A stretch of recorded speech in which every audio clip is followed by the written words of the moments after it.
With just 42 days until the election, Senate Majority Leader Mitch McConnell promised a vote on you-know-who's nominee to replace Justice Ruth Bader Ginsburg. And it looks like the Senate Republicans have the votes to move forward.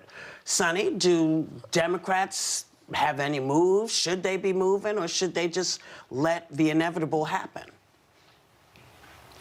I don't think there are any moves left. I think that the Republicans are going to push this nomination forward, and I think they're going to push the nominee through. You know, it took 42 days to confirm Ruth Bader Ginsburg to the Supreme Court, and we're 42 days to the election, and I think the Republicans have made it very clear that they want to do this before the election. So this is going to be a bit unprecedented because there just isn't much time, because we don't know who the nominee will be. But I will say this, you know, this is a lifetime appointment. And so I do think that this nominee must be tested like every other nominee. I remember when I was selected to be an assistant United States attorney, I had FBI agents interviewing people that lived in the building that I lived in when I was 5 years old, okay? So, you know, the suggestion somehow that it's going to be too obtrusive to you know, test the Supreme Court justice for a lifetime appointment is sort of ridiculous.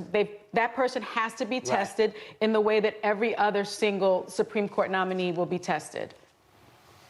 Right. So, Megan, what's your take on this? Do you think that this is inevitable, or is there a chance?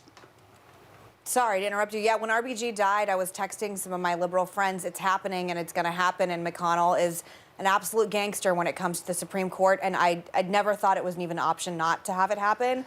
Apologies to everyone who's upset over it. I will say, like, moving forward onto, like, historically, there's been a Supreme Court opening 29 times in history. 19 times there was one party in power, and 17 times it has gone through. Now there's a lot of conversations going on about court packing on the left, and it's worth noting that Joe Biden and Ruth Bader Ginsburg were against court packing.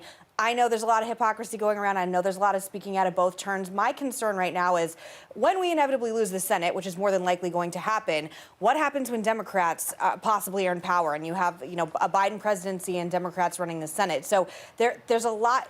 This may be worth it to Republicans. I'm one of those people that thinks it probably is, but don't think there's not going to be a payout on the other end. One final note.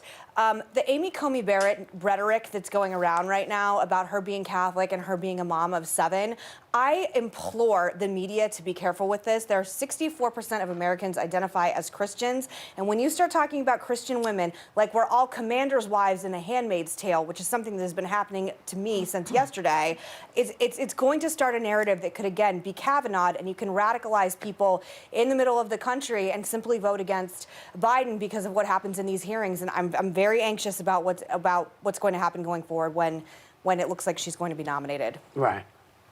Okay. What about you, Sarah? Is this the right way to be heading? Well, I actually, you know, there's a lot of talk of Amy Coney Barrett, and I condemn bigotry of any form, religious or otherwise. But I think that there is a nuance here that is being missed and is often missed in political conversations these days, that this is someone aspiring to the highest court of our land, the Supreme Court. And right now, people are trying to assess her judicial philosophy and whether or not that is influenced at all by things outside of the Constitution of the United States and the federal laws of this land. And I think that's the very point of these hearings. And the concern I have, which again is not anti-religion, I grew up in church, I get it, but these are comments that Amy Coney Barrett has made herself. And I think it's fair game, as Sonny said.